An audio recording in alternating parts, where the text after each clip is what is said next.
been tuned into the Streets Session with your boy Firahs and Joe MK. Why is this the name of our show, bro? Because we're the hottest in the streets. Catch us online, on the go, and on the FM. Okay, let's go. Sidra, what you say? You good? I'm good, man. How are you? Yeah, I'm fine, thank you. How fine, thank you. What you been up to today? Enjoying the sun or not? Nope. I have not been enjoying the sun. I have been working. Jeez, what's work saying? Is it vibes or that? It's alright, It's alright. It's just a bit busy. Okay. But you know what? You know how we do it here on World FM, man. And Sidra knows me very well, man. Obviously, we're definitely going to have a little conversation. Supposed to be the footy talk show, but unfortunately that's not really happening right now, so we're gonna have a debate.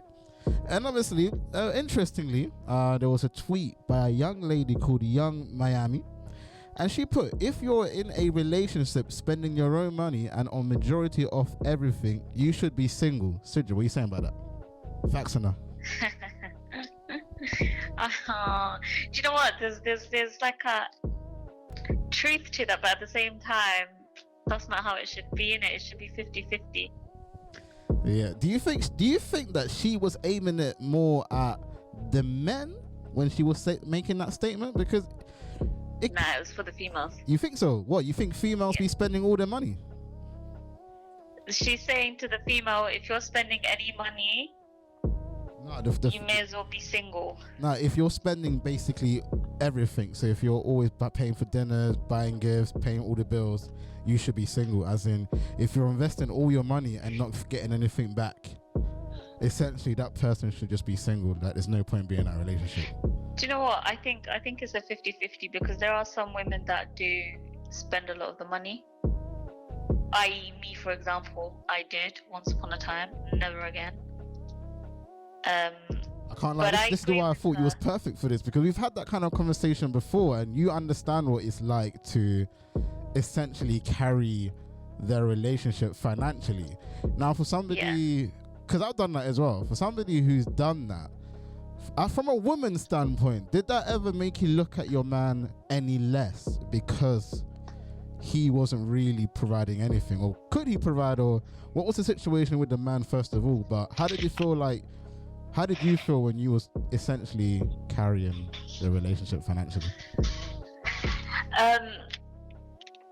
So I'd say basically me being in that situation was because my ex then didn't want to find a job, or when I did find him jobs, like I would even do that. He'd go to the interview, but then he'd get bored, or he didn't like it and he'd walk out. So it was all right at the beginning knowing that, it's hard to get a job, but then when you're having the opportunity to get the jobs, that's when the frustration starts, because it's like you're working, you're doing everything, and you're supporting that person, financially, mentally, everything, right? Emotionally. But then that person is just taking you for granted and taking you for a ride. So that's where the problem starts. A woman doesn't have a problem financially supporting her man, right? As long as her man ain't taking the piss. So I'm going to ask you a question. Would you date a man that has no job? But i.e. A dreamer. You get them guys that I really want to own a restaurant, but he hasn't got a job and he's essentially broke. And or even a musician, a struggling musician that doesn't have a job. Would that bother you in a sense that he's not bringing in any money, but would you support him? Basically, how long will it take you to either, i.e. if you would be in a relationship, for you to be like, he's just a bum, he's not doing nothing? Like what?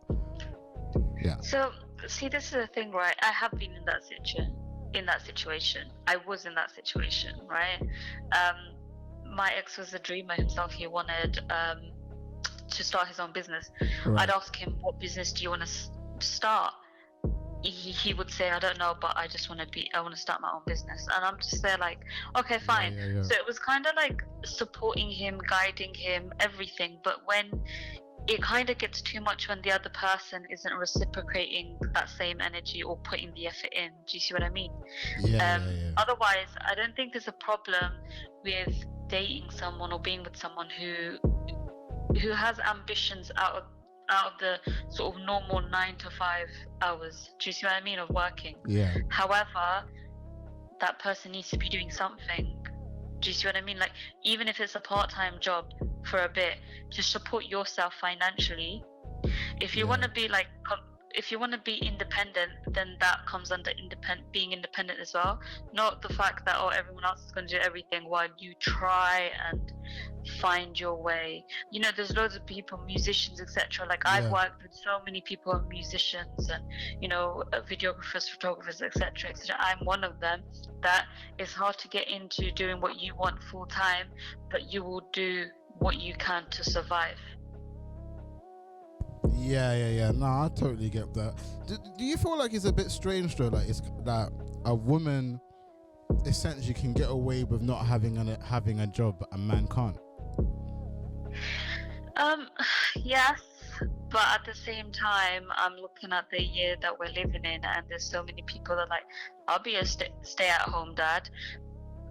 But then it comes down to, and this might sound a bit harsh or out of the box, but men have this male ego where at the beginning they're like, yeah, that's fine, I won't earn this, that, the other, I'll be at home, I'll be a stay-at-home dad, or I'll be a house husband, or I'll earn less. But then eventually it gets to a point where it starts affecting him, that his woman is earning more than him, even though the woman doesn't have a problem. It does affect them. I don't feel like that's always true though. But that's what I'm saying. It may not always be the truth, or it may not always be true, because some couples are perfectly fine and happy with that. But it is the case that there is. No, I was gonna just say I've dated women in a way better financial state than me. It doesn't really bother me. All it is like when we just take turns taking each other out. I feel like it's different if you just don't have a job and you're just at home and a bum sleeping on a couch and you ain't even got like £200 coming into your account. Then maybe I'll be a bit emotional, innit? But if you're both kind of working and one earns a bit more than the other, it shouldn't really affect it. It should basically just mean in terms of the bill, you should split it based on who earns more. So maybe if you earn a bit more, pay a little bit more than the other person if you go up. But I feel like in terms of like activities with your partner, it should just be a half situation anyways. I don't really feel like it should be much different than that, regardless of who's got more money and who doesn't. But then historically, men are told or have been brought up to essentially be told that they have to take care of the woman, they have to be superior, they have to be the blah blah blah. Do you know what I mean? So, and it, like you said, it goes back to ego, doesn't it, at that point then, because it's the ego that the man should have it all and the woman, I don't know, I guess should be the housewife. I mean, it's so old school though. Like, who even does that anymore? It's 2021. Would you be a housewife? Would I be a housewife? Yeah. Let's say you got a husband, you said you're not allowed to work. What are you saying? See, okay, no, I don't want a husband that says I'm not allowed to work. I'd like a husband that says if you want, you can work or you don't have to work. As a woman, would you ever tell your man he doesn't have to work? Would I tell my man he doesn't have to work? Yeah. Probably not. So are you saying that we're never gonna be equal? Because you basically just told me that you're allowed, you can stay at home and you don't mind it, but I can't stay at home. No. I said I don't want. I said I don't want a husband that tells me I have to stay at home. But you wouldn't mind doing it though. Yeah, but at the same time, so why can't I do the same thing? No, but a man can. That's the point. We are in 2020. A man can. A man can, but it's dependent on the couple together. Do you see what I mean?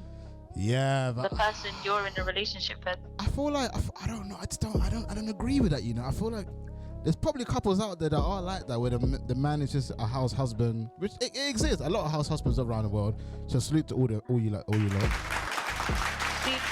But the reason why I feel like if a woman has money and the guy isn't on her level, it's very difficult for for the woman to look at the man in that way, because she'll just find somebody else that's more successful. No, I feel like that's how it goes nowadays. The thing is, right, I personally myself, the reason why I'm saying that actually no, I'd want my husband to work is because when I have kids, I want to be at home with the kids, taking care of them. Why can't your man do that? Because the thing is, the way I believe, right, what I believe, first of all, when my baby's born, my husband can't, breastfeed it, can he? Nah. Oh yeah. By the way, I need to make an announcement. I'm not saying I'm trying to be a house husband, by the way. Just in case. I'm just, you know what I'm saying, devil's advocate. I had to put that out there real quick, cause everybody will start thinking, "Oh, Sharif trying to stay at home on the couch." That. But I was gonna say, let's say JMK Studios did, we got a little business thing together, if you lot didn't know. But anyway, let's say we're booming now. We're a £3.2 million company. You have a husband that works in Sainsbury's. What, you telling him not to stay at home when the kids come calling? Or are you going to say, yo, Sharif and Joe, I can't work for the next 6 months? What are you saying? Nah, but obviously not. In that case, that situation, I'd be like to my husband, if you want. But then it also depends on him as well, if he wants to. Yeah, that's fine. If you're raking in millions and he's raking in, I don't know, what did it earn, about $1,500 a month after tax maybe, why would he work if you had kids? Why would you take a step back from raking in a 6-figure sum? Why would you do that? Not saying you wouldn't make money anyway, but why would you take a step back? I was gonna say, can we start praying that those are the figures that we start bringing in, mate? Because I'd like that. I'd like that option. Listen, we are definitely bringing in 6-figure sums, man. That's definitely gonna be happening very, very, very, very soon. At that point, I'll say, see you later to everyone. I'll be making that money and be like, you can be here with the kids, do whatever you want. I don't care. I'm making my money. Yeah, that's what I'm saying. I want to talk to you about something else as well. You see, obviously, you're on Twitter, you're on Instagram, we're on social media. Cancer culture. Now, there's been a lot of celebrities, most notably KSI, I know, came off or deleted Twitter the other day because of cancel culture. Now, everybody's being cancelled, whether that's old tweets from 1995 that somebody has found, and then people can't really apologize. Have you seen the Young Philly stuff? No, I haven't seen the Young Philly stuff. Can you explain that to me? Because I heard about it, but I haven't done my research on that yet. What happened with Young Philly? Okay. So basically, it's kind of funny because the backlash these girls are getting, right? It's kind of unfair, but at the same time, he's not done anything wrong. But there's a lot of people that are girls that are trying to come out about him, right? What are they saying?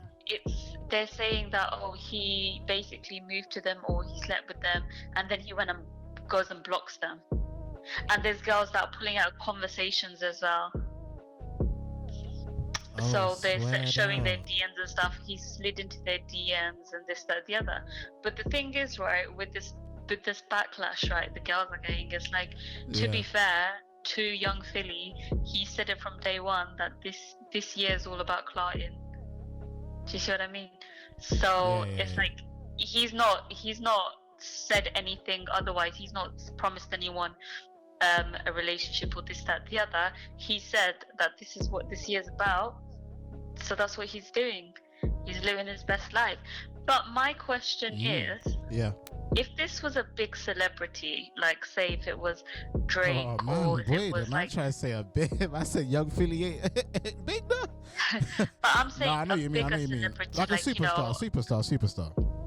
Yeah, if it was one of them, say if it was Drake or if it was Sean Paul or someone big, someone massive, right? Yeah. If they came out and said this year's all about Clart Ting, and then they went around sleeping around with girls and started blocking them, this, that, the other, are people gonna have the same reaction? Or is he gonna really get backlash? I don't think anybody would care because it's hip hop. I feel like hip hop is a lot different to essentially commercial showbizy celebrity. If your name's Peter Andre and you're doing that, you're probably going to get backlash because your image is supposed to be very correct, PC, politically correct. Drake is not meant to be, that's in terms of with women, doesn't really have to be PC in the way he mingles with women, because in his music all he talks about is I'm hitting all these girls, blah de blah de blah. Do you get what I'm saying? We know he does that. So if let's say somebody says, oh, Chris Brown slept with 5 women, blocked all of them the next day, you'll be like, yo, Chris Brown, because it's hip hop. Young Philly now, because of his image, his character, and his likability as well as a human, it comes as more of a surprise when you hear Young Philly did it. But at the same time, all the men are doing it. Does it really? I mean, not to me. I mean, he's a black brother, man. Black men don't cheat. But this is what I'm saying. It doesn't actually surprise anyone in the sense that anyone who watches his YouTube videos, anyone that watches Chunks, or anyone, whenever everyone's together, right, he says straight on the camera in front of whoever views it, right, that I'm about just clarting this year. I'm about just doing women, about beating them. That's it, done. Beat and delete. I mean, he's not. he said it. He has said it.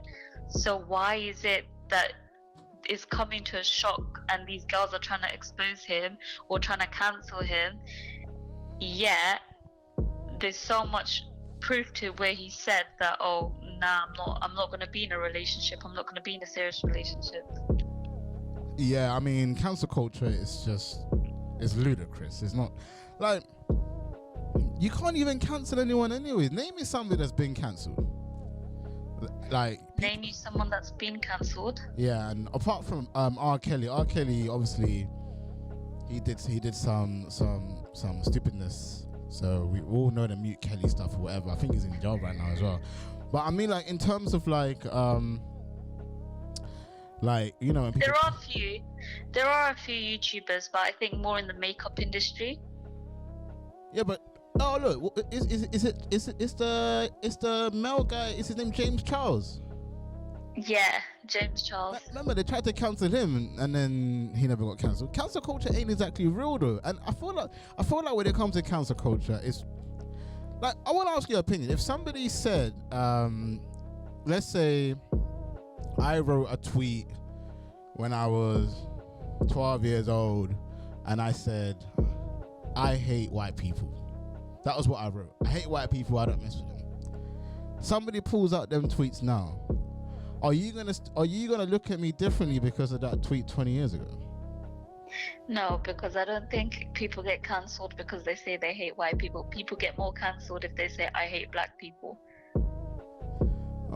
Yeah, but I was talking from a black man standpoint. But you get my point. Oh, okay, cool. So a white boy. But that's what I'm saying. A white boy. But this is what it comes down to, right? It's I've seen more white people get cancelled than I have people of ethnical backgrounds.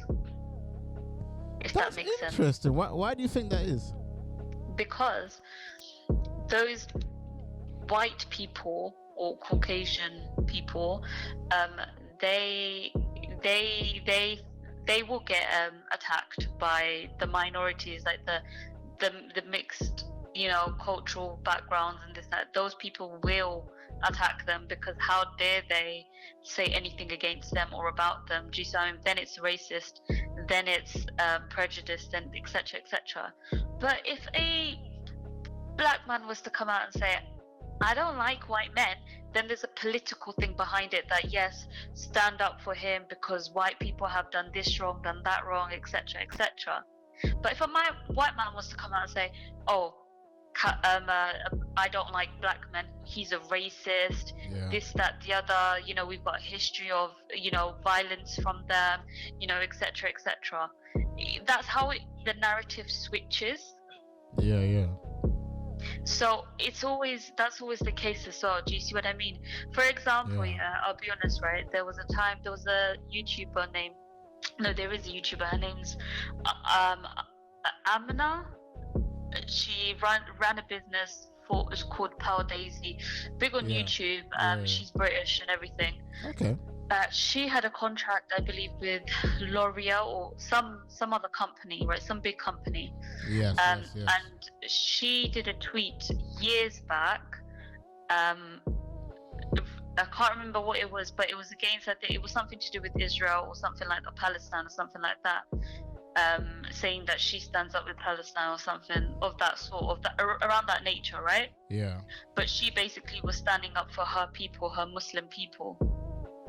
Right. And that company basically cancelled her contract, so she lost it. Oh, swear down, just because of that.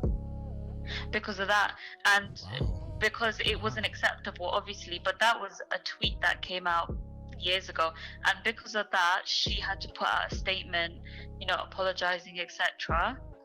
But I don't think she lost any followers over there. It was just a case of the brand saying that this is because we can't basically we can't have you represent us because this has come out and we don't want backlash. But she in effect didn't lose any followers. She didn't get cancelled or anything like that.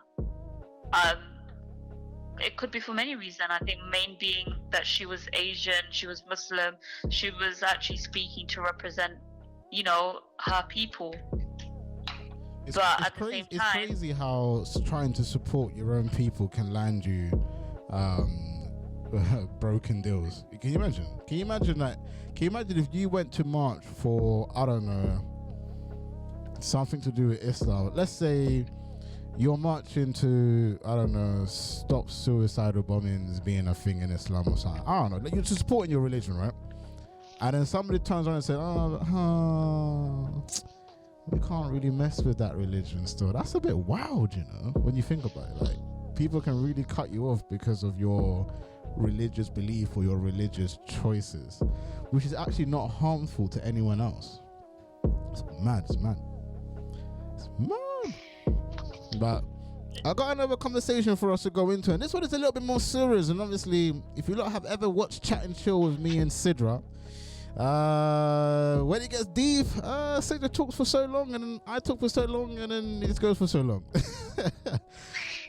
But this one is actually quite interesting. I'm going to read it out for you, Sidra, and then I'm going to ask you a question. Now, cuts to addiction services for young people with drug and alcohol problems in England mean many are missing out on specialist help, according to the Royal College of Psychiatrists. It says 8 out of 9 regions in England have made real terms reductions in funding since 2014.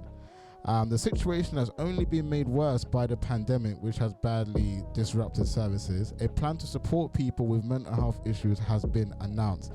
Now, obviously, for the people who may or may not have caught what I just said, essentially there's been a lot of cuts to services for young people who have addictions, whether that's drug abuse or alcohol abuse, right? Obviously, Sidra, we spoke about this first lockdown a little bit in terms of mental health during lockdown, the increase of drug use and alcoholism, being alone, feeling alone. Is this worrying that there has been cuts to services to help these young kids who potentially are abusing, whether that's alcohol, whether that's drugs, or whether they just have really severe mental health issues? Is that worrying then that we're now cutting? Because cutting that essentially isn't helping. It's kind of making it worse for them, because who are they turning to?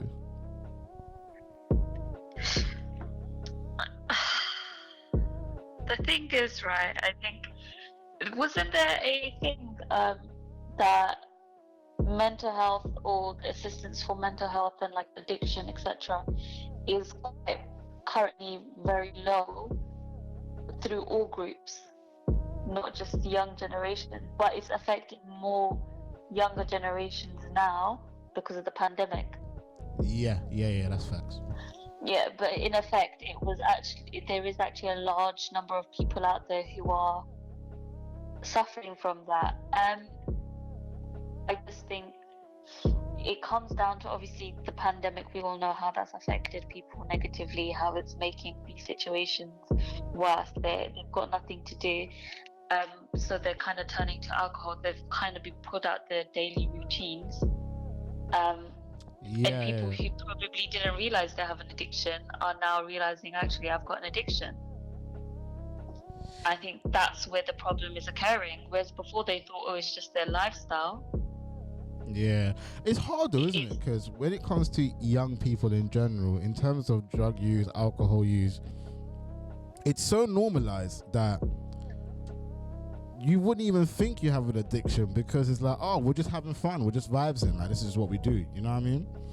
So Exactly, and that's why the UK is known for like the worst when it comes to drinking and stuff. Do you know what I mean? Because they're starting at 18, then they're going out every single weekend, you know, every night, etc. Every Friday, Saturday, Sunday night, Monday, whatever. It becomes like, you know, you'll be going clubbing, then come Monday, then it's after work, going to the pub, meeting so and so at the pub. Do you see what I mean? That's how people have been, like that's been their daily routine. So that's what it's been. It's been a daily routine. It's not being diagnosed. It's not being said, actually, you're drinking X amount a day, leading to X amount a week, leading to this, that, the other. It's just been like, oh, but this is what I do. This is what I like to do in my spare time. Go out to the pub, drink, do this, that, the other. Whereas now, obviously, the outside access to alcohol, like the hubs, you'd go to the bars, the clubs, the pubs, right? Are all shut. So now you're at home and you're drinking, and because you're at home and you're drinking, or you're using, you know, drugs, whatever, you're seeing the number go up. You're seeing the pile up of the bottles, you know, this, that, the other. You're seeing your money actually go and being spent. So that's where people are starting to slowly see that, actually, I'm going through a lot. Whereas before, you weren't handling the drink bottles, you were just getting a glass. Do you see what I mean?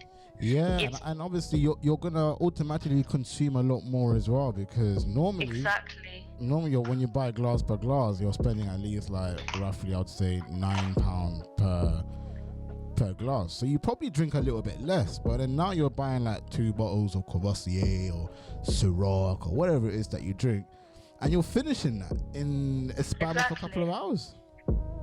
Exactly. And then also the other thing is, I was gonna say, there's also these new trends on TikTok, making these funky drinks with alcohol, like mixing it up and making these big mixes. It's like a fun game for everyone. Do you see what I mean? They're just finding new ways of entertaining themselves, but nobody's understanding that in that process they've actually caused themselves a lot of harm.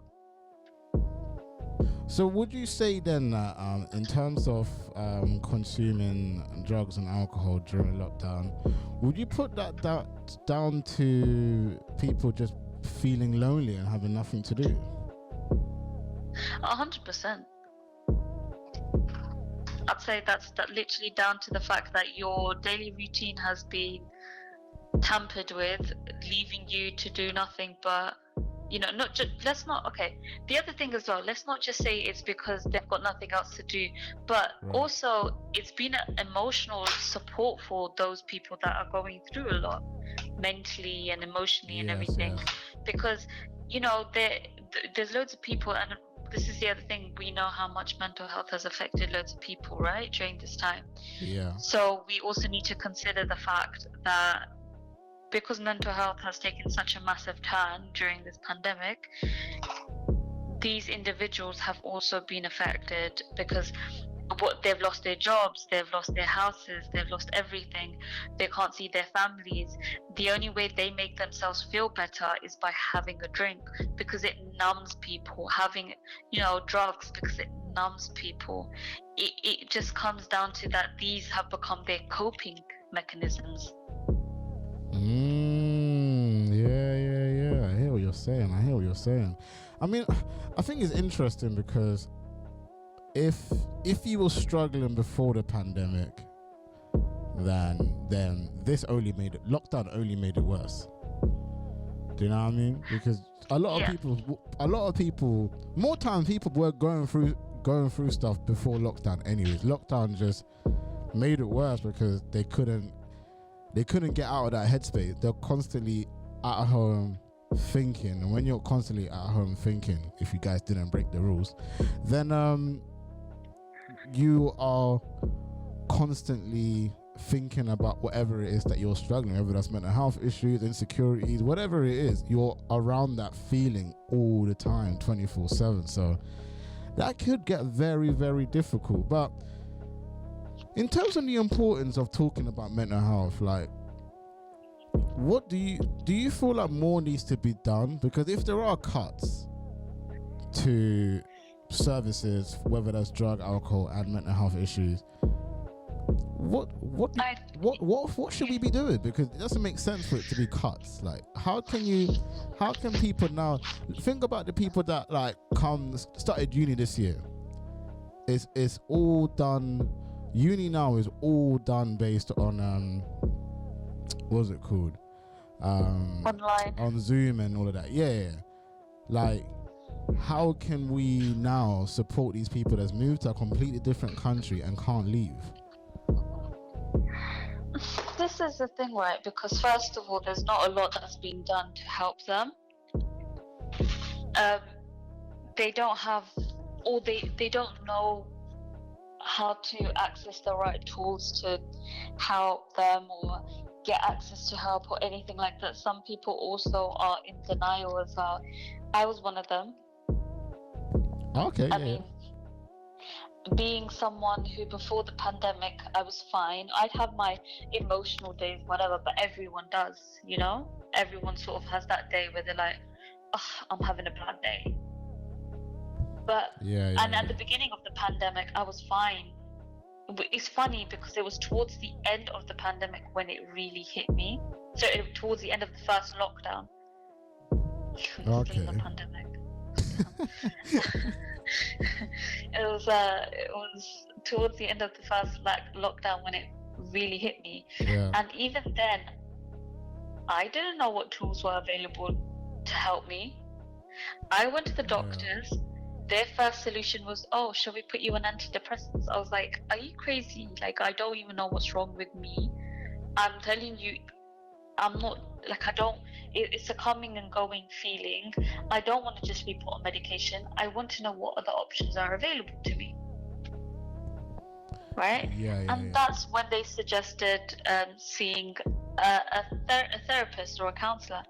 Even then, I still feel like I wasn't diagnosed with the correct one, you know, because a lot of people don't realize this, but when you actually start seeing a therapist, I think because I was maybe not seeing the correct one, I knew exactly what to say to the individual, because she said, oh, maybe you should go on antidepressants. I was like, I'm not going on antidepressants, but I will say whatever you need to hear to make you think I'm okay.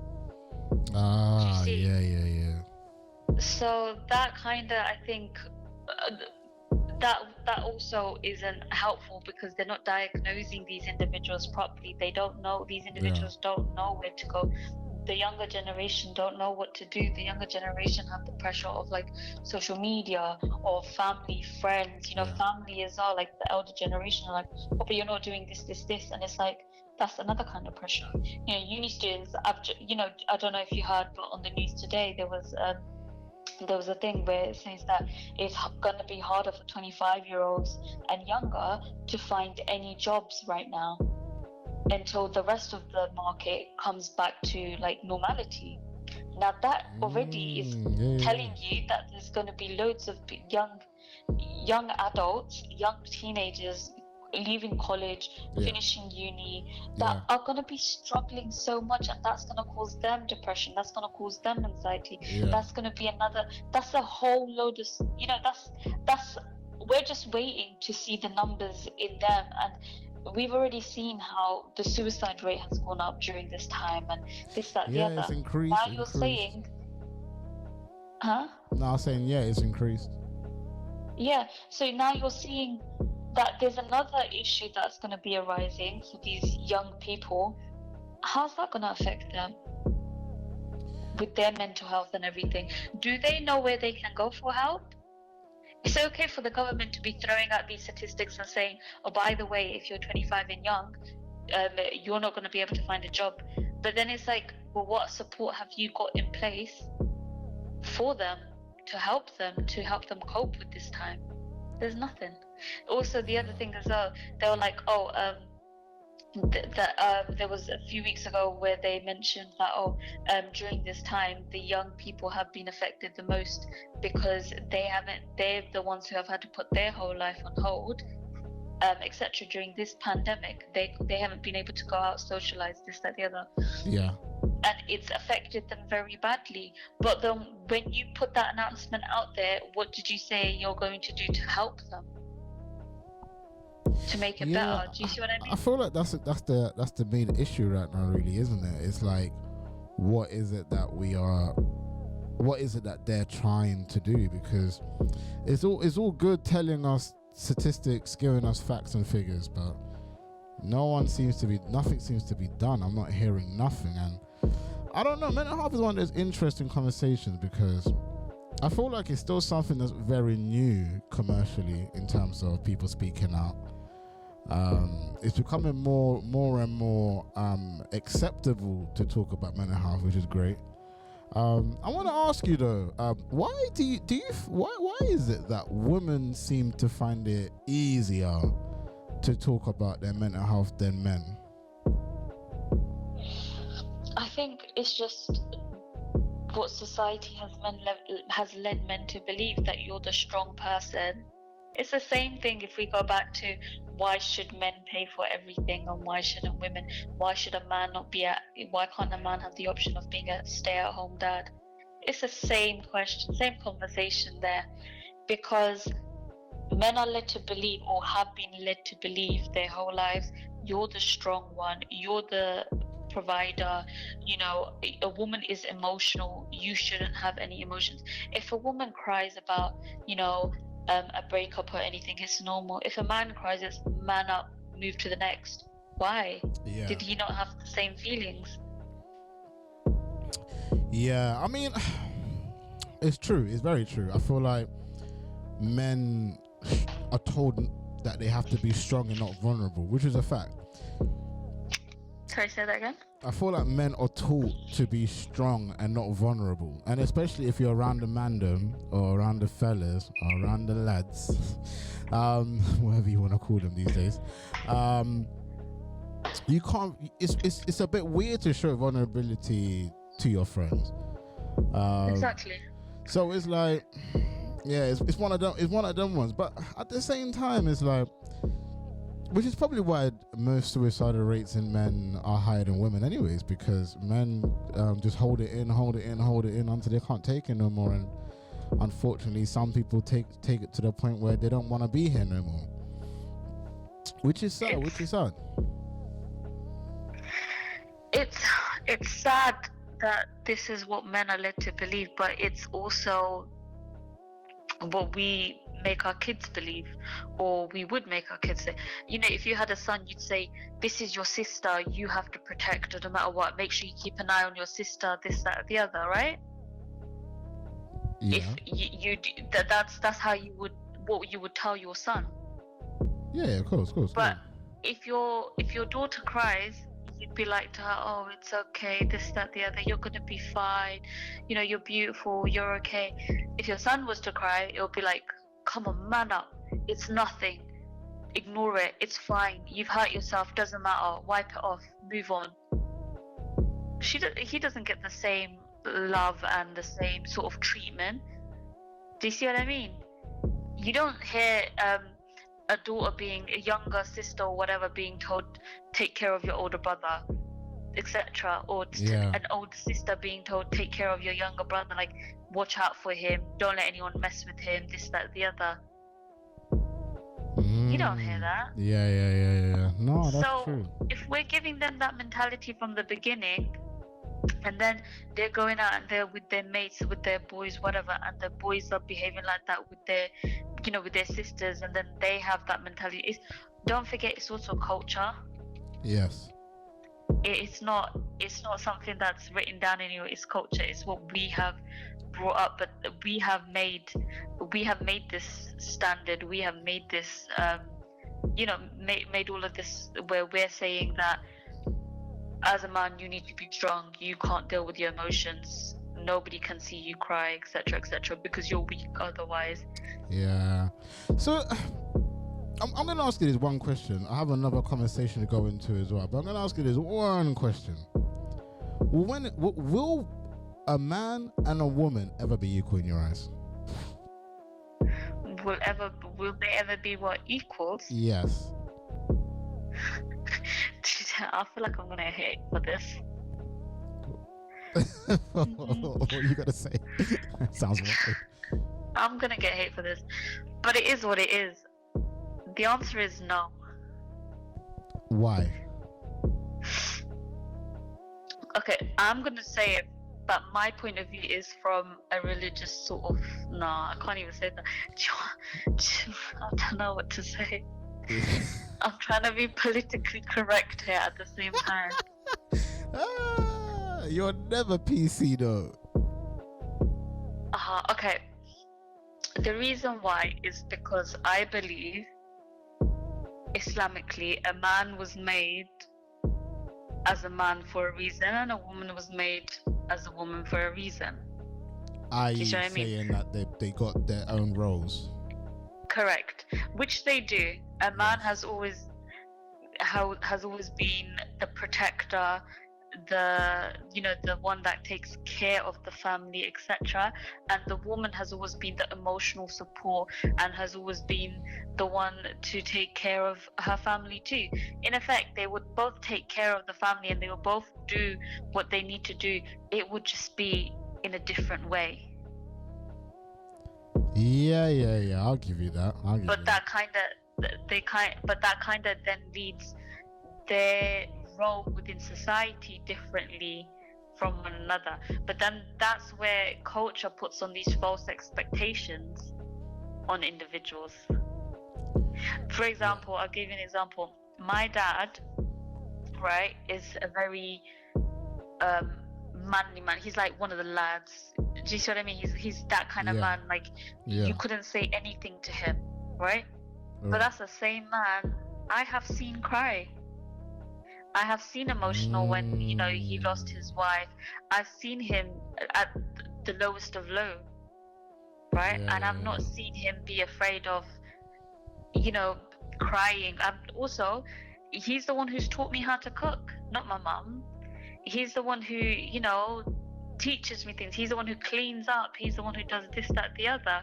But then it's his daughters who are working and making the money and earning the money. Do you see what I mean? That are supporting him like that. But that's because he supported us like a mother would support her child emotionally and everything. But if you were to meet him, he's the most manliest looking man out there, and he is. The way he is, you can't mess with him. Yeah. But when he's in front of his family find his role in our life wrong, completely wrong. Okay. Because cool. it's like. So when we talk equality, then obviously you're saying no in terms of what you mentioned earlier. In terms of job roles, pay, are you also saying that a woman could never be on the same level as a man in that sector? I mean, if you look at most top businesses, there aren't a lot of women. If you look at the pay structure in a lot of these companies, they can be having the same job role and the woman is getting a bit less. What's your standards on that, and do you feel like that needs to be changed? See, my thing is, right, I feel like this isn't going to change until everyone makes a change. But how is that going to happen when the top people up there are men anyway, the ones that are making the big decisions?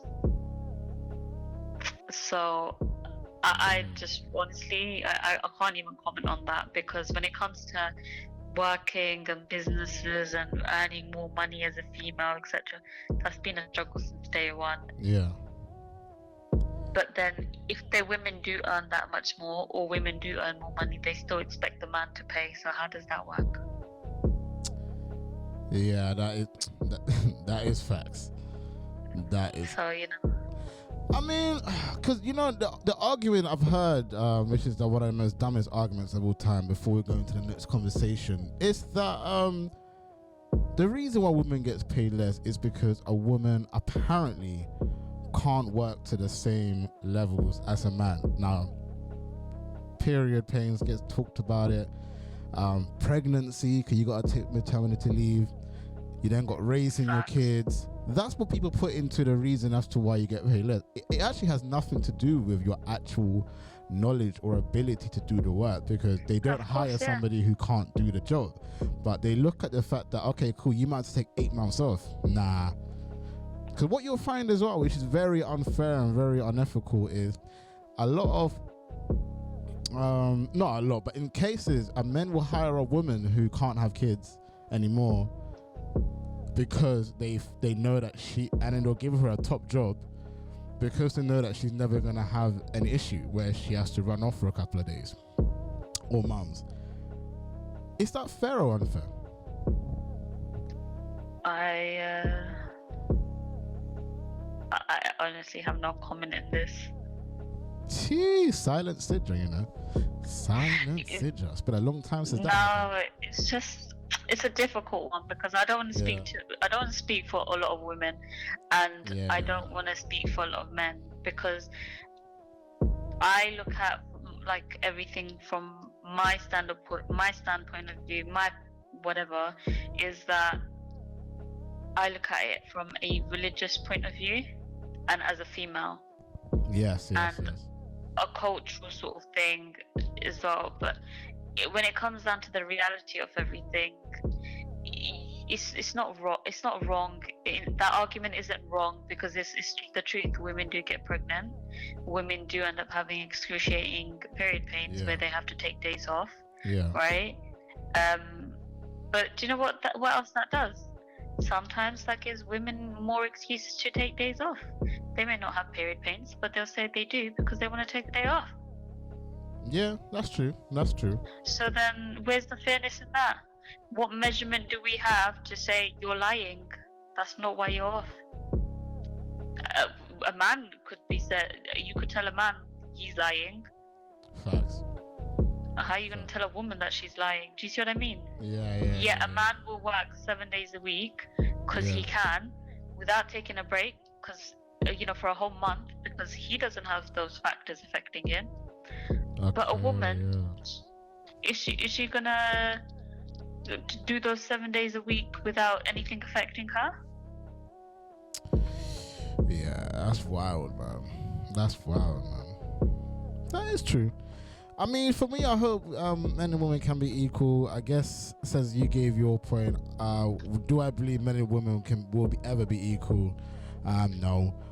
Do I feel like they deserve to be equal? 100% yes. The problem is, if men are going to be holding all the power, then women are never going to be equal, because men seem to run everything. So for that basis, I don't see no equality. But I want to talk about... go on. I was going to say, and I also think that women can't really talk about equality if they expect a man to pay everything on the first date. Yeah, that's facts. That is facts. Because that's another thing, though, isn't it? Like, when it comes to who pays first on a date, and that's been a madness for a while as well, isn't it? Huh? Say that again. I said that's been a whole madness in this as well, isn't it? The whole who should pay first on a date, because more time people will just say the man, isn't it? It can never be the woman, though. Yeah, but this is the thing. A woman thinks. Have you seen First Dates? Because I've seen First Dates, of course. I've seen the most awkwardest dates there, where the guy is just like, "Oh, I'm gonna split it," and the woman's like looking at him awkwardly, like, "Split it? Are you serious?" Some women are okay with it. Some women offer to pay, but then then there's other cases where the woman's just like, "Yeah, I'm never meeting him again." Yeah. Nah, that's facts still. And obviously, I got another hot topic for your head top. Listen to this. So, schools are covering up sexual assaults to maintain and protect their reputations. What's your stance on that? Sorry, schools are what? Schools are not reporting sexual assaults. So in other words, if a woman gets sexually assaulted, they're not going to the police as they should do. They are basically doing nothing. They're covering it up to protect their reputation, right? The school's reputation. What kind of business is that? What the hell? Yeah, it's facts. It's been going on for a while now. And what's happening is that a lot of students are coming out on social media and essentially saying that they've been sexually assaulted, or they're reporting it to police themselves, but the schools are not actually taking it further because they're worried about their reputation as a school. Because obviously, if they're having students are getting assaulted, then the school's not safe. Do you know what I mean? But what's your stance? You know on how that? stupid that sounds, right? Yeah, I know. It's just absolute. I What we say in my language, boss. I wanted to say because I feel like sexual assault in school is very normal, because you got a young dude, you got a young girl. I feel like it goes both ways. People aren't really sure what the boundaries are at that age. Do you believe that? 100%, I agree with that. And if you're in a mixed school and you're currently learning what things are, getting into things, you know, some people start watching online videos, you know what I mean? And you know, like, how do you feel like, especially if we're talking from the man's point of view or whatever, it doesn't really matter any point of view. Do you feel like there needs to be something in place that teaches people boundaries? Because I'm not saying all of this, some of these assaults are probably malicious, but Okay, shall I make a point, right? yeah. So there's so many women out there, females, myself included, that over the years, right, you've been thinking, oh, what's happened is fine, but only now you're realizing, hang on a second, it was sexual assault. Sorry, say that again? So women out there now, right, are slowly starting to realize that the experience that they had with an individual, may have been when they were young, may have been when they were older, whatever, that it was actually sexual assault, and they could have gone to the police about it, or they could have done something about it. But at that point, a few years back, nobody was educated on it. It's just becoming more and more of a thing where people are speaking out about it now. Yeah, that's true. So now the question comes, if a woman didn't realize that she was being sexually assaulted despite her not being happy in that situation, does a man know, or was a man educated that what he was doing was actually wrong? Or was he led to believe that actually whatever he does, it's fine?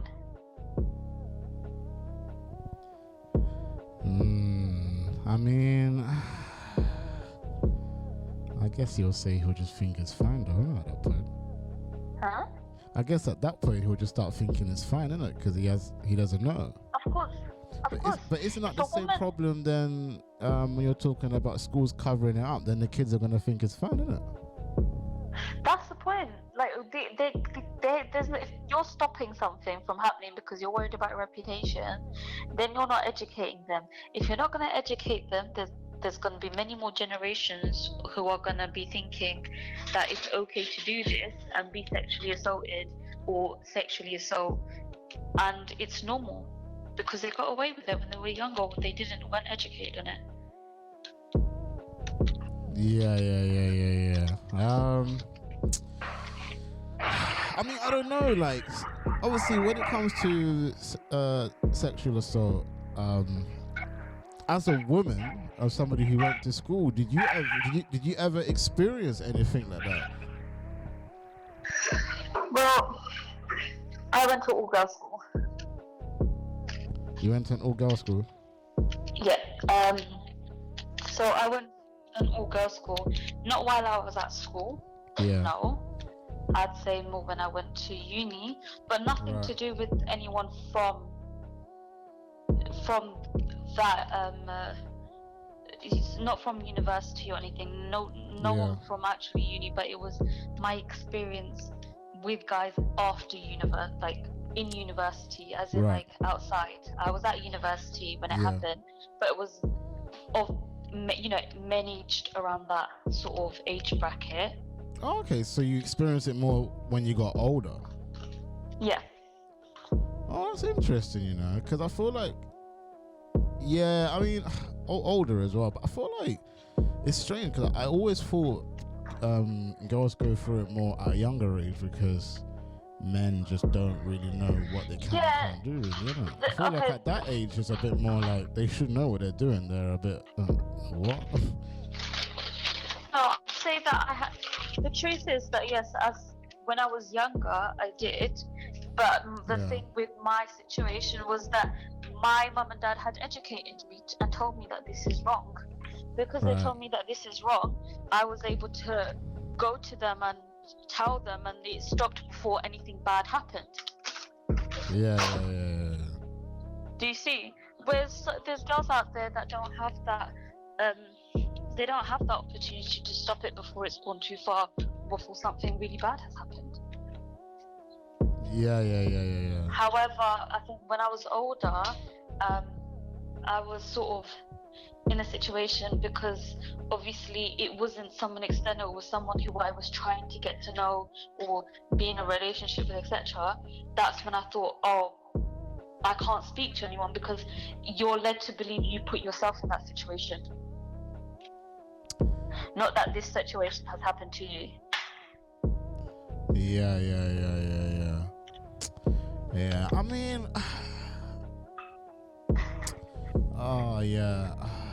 sexual assault, man. I feel like